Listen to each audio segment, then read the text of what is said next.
ఎందుకంటే ఈ 3 సంవత్సరాలు ప్రైవేట్ స్కూల్కి వెళ్ళిన పిల్లలు మళ్ళీ గవర్నమెంట్ స్కూల్కి రావాలి అని అంటే రాలేరు. పేదోళ్ళు కూలి పని చేయడానికి, ఉపాధి హామీ పనులు చేయడానికి సిద్ధపడి సంపాదించింది పిల్లల చదువుల కోసం ఖర్చు పెడుతున్నారు. పిల్లల చదువు పట్ల తల్లిదండ్రులకు శ్రద్ధ పెరిగింది. అవసరమైతే 10 రూపాయలు ఖర్చు పెట్టుకుంటాం, ఓ పూట తినకపోయినా సరే మా పిల్లలకు మంచి చదువు చెప్పించాలని ఈరోజు తల్లిదండ్రులలో ఒక చైతన్యం వచ్చింది. నేను అడుగుతున్నా ఈరోజు మా ఉపాధ్యాయులను, ఆ చదువు మనం చెప్పలేమా? ప్రైవేట్ స్కూళ్ళకి ఎందుకు పోవాలి వాళ్ళు పేదవాళ్ళని నేను అడుగుతున్నా. మన దగ్గర శక్తి లేదా? మన దగ్గర చిత్తశుద్ధి లేదా? ఈ ప్రభుత్వం మీరు అడిగితే ఇవ్వంది ఏమైనా ఉందా? అందుకే ఈరోజు ఈ వేదిక మీద నుంచి ఉపాధ్యాయులకు అందరికీ నా విజ్ఞప్తి ఒకటే, మనం ప్రతిన బూనుదాం. ప్రైవేట్ స్కూళ్ళ కంటే, కార్పొరేట్ కాలేజీల కంటే నాణ్యమైన విద్యను పేదలకు అందిద్దాం. విద్య ఒక్కటే తలరాతను మారుస్తుంది. ఇవాళ పంచడానికి భూములు లేవు. పేదవాడు బాగుపడాలి, పేదవాడు సమాజంలో రాణించాలి అని అంటే విద్య ఒక్కటే ప్రామాణికం. ఇవాళ సిలికాన్ వ్యాలీని మన వాళ్ళు శాసిస్తున్నారంటే ఇంజనీరింగ్ గ్రాడ్యుయేట్స్ మన దగ్గర చదువుకున్నందుకే సిలికాన్ వ్యాలీని మనం ఈరోజు శాసిస్తున్నాం. దానికి కారణం విద్య. అందుకే ప్రపంచ దేశాలలో జరుగుతున్న మార్పులు చేర్పులను అన్నిటిని దృష్టిలో పెట్టుకొని ఈరోజు మనకు మనమే ఇక్కడ చదువుకోవడం కాదు, ఇతర దేశాలలో ప్రతి సంవత్సరం 200 మంది టీచర్లను సింగపూర్, సౌత్ కొరియా లాంటి దేశాలకు మిమ్మల్ని పంపించి అక్కడ విద్యను స్టడీ చేయడానికి మీ టీచర్లను విదేశాలకు పంపడానికి ఈరోజు మా ప్రభుత్వం నిర్ణయం తీసుకున్నది. మనం మన కోసం మనం పోటీ పడడం కాదు, మన పక్కలుండే ఊరును చూసి పోటీ కాదు, ప్రపంచ దేశాలతోనే విద్యలో మనం పోటీ పడాలి.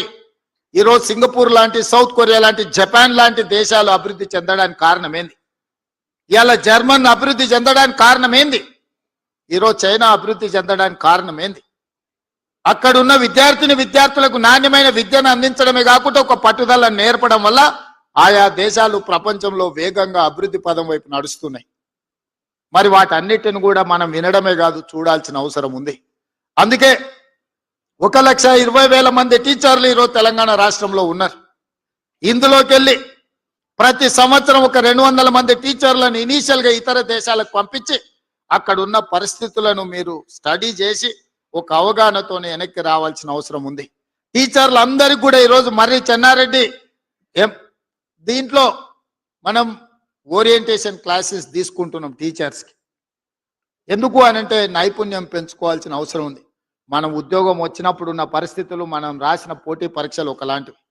ఈరోజు ప్రతి సంవత్సరం విద్య మారుతుంది, విధానం మారుతుంది, ఎడ్యుకేషన్ పాలసీస్ మారుతున్నాయి. నేషనల్ ఎడ్యుకేషన్ పాలసీ ఒకలాగా ఉంటే మనకు తెలంగాణకు అసలు ఏ పాలసీ లేకుండా మనం ఉన్నాం.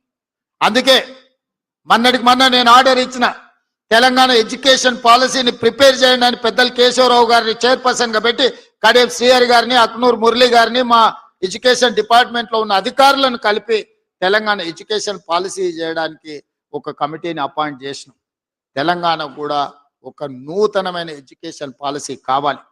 ఆ ఎడ్యుకేషన్ పాలసీ పేద పిల్లల జీవితాలలో వెలుగులు నింపాలి. అందుకే మిత్రులారా, ఈరోజు ఉత్తమ ఉపాధ్యాయులను అభినందించడమే కాకుండా వాళ్ళందరినీ కలవాలి, వాళ్ళతో మాట్లాడడం ద్వారా మీతో ఆలోచనలు పంచుకోవాలి. ఈ రాష్ట్ర ప్రభుత్వానికి నర్సరీ నుంచి 12th క్లాస్ వరకు, 12th తర్వాత ఆ పిల్లలకు విజ్డమ్ వస్తుంది. వాళ్ళు doctor కావాలనుకుంటున్నారా, engineer కావాలనుకుంటున్నారా, IAS కావాలనుకుంటున్నారా, IPS కావాలనుకుంటున్నారా.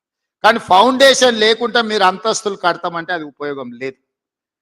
Foundation is very important than anything.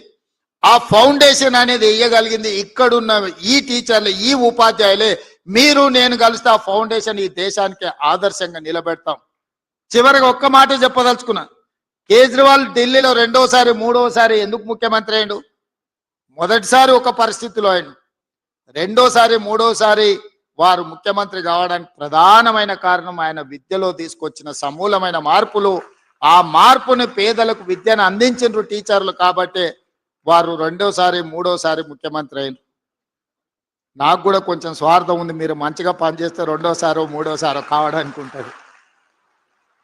నేనేం దాచిపెట్టదలుచుకోలే, నేను కష్టపడతా, నేను కూడా మీతో పాటు పనిచేస్తా. నేనేం పని చేయను, నేను ఫామ్ హౌస్లో అనుకుంటా మిమ్మల్ని కష్టం చేయమని నేను చెప్తలేను. నేను కూడా వస్తా, మీరు ఏడికి రమ్మంటే ఆడికి వస్తా, తండాలకు రమ్మంటే తండాలకు వస్తా, గూడాలకు వస్తా, ఎక్కడికి రమ్మంటే అక్కడికి వస్తా. నేను కూడా ఎక్కడి నుంచి వచ్చినా నల్లమల్ల అడవుల నుంచే వచ్చిన, గ్రామీణ ప్రాంతం నుంచి వచ్చిన. 6 నెలలకు ఒకసారైనా మా ఊరికి పోయి ఓ రోజు ఉండి వస్తాయి. ఎందుకంటే జూబ్లీహిల్స్ వచ్చిన కాబట్టి అది మర్చిపోద్దు. అక్కడికి పోతే మనం ఎక్కడొచ్చినామో మన మూలాలు మనకు గుర్తుంటాయి. మా టీచర్లకు కూడా నా సూచన ఒకటే, అప్పుడప్పుడు మనం ఎక్కడి నుంచి వచ్చినామో 4 నెలలకు ఒక్కసారి మన మూలాలను మనం గుర్తు చేసుకోవాలి. వెనక్కి ఊరికి పోయి మన దాయాదులను, మన పక్కింటోళ్ళను, మన ఊర్లో మన చిన్ననాటి మిత్రులను కలితే ఒకరు వ్యవసాయం చేస్తుంటారు, ఒకరు బర్రెల కాడికి పోతుంటారు, ఒకరు తినడానికి ఇబ్బంది పడుతుంటారు. వాళ్ళకంటే ఎంత మెరుగైన జీవితం మనకుందో ఒకసారి వస్తే మనం నిజంగా ఏం చేయాలనో మనకు ఒక అవగాహన వస్తుంది. అందుకే ఇక్కడికి వచ్చిన విద్యార్థులకు నేను సూచన చేయదలుచుకున్నా. పాఠశాల విద్యనే కాదు, ఈరోజు ప్రతి సంవత్సరం ఇంజనీరింగ్ గ్రాడ్యుయేట్స్ తెలంగాణ రాష్ట్రంలో 1,10,000 మంది పాస్ అవుతున్నారు. కానీ ఎంతమందికి ఉద్యోగాలు వస్తున్నాయి? మరి ఇంజనీరింగ్ సర్టిఫికేట్ అయితే తెచ్చుకుంటున్నాం, కానీ ఉద్యోగం రాక తల్లిదండ్రులు మా కొడుకు ఇంజనీర్ అంటారు. వీడి సర్టిఫికేట్ తెచ్చుకుంటాడు, కానీ బయటకు వస్తే వాని చదువుకు ఆ సర్టిఫికేట్కి సంబంధం లేకుండా పోతుంది. అందుకే ఈరోజు young India integrated residential schools పెట్టినాం. ప్రతి నియోజకవర్గానికి ఒకటి ఇచ్చినాం. 25 ఎకరాలలో 200 కోట్ల రూపాయలతోటి 100 స్కూళ్ళు 20,000 కోట్ల రూపాయలతో ఇవాళ young India integrated residential schools world's best model కింద ఈరోజు మనం కట్టాలనుకున్నాం. శాంక్షన్స్ ఇచ్చినాం, పనులు జరుగుతున్నాయి. నాణ్యమైన వసతులతో పాటు నాణ్యమైన విద్యను అందించడానికి ఈరోజు తీసుకొచ్చినాం.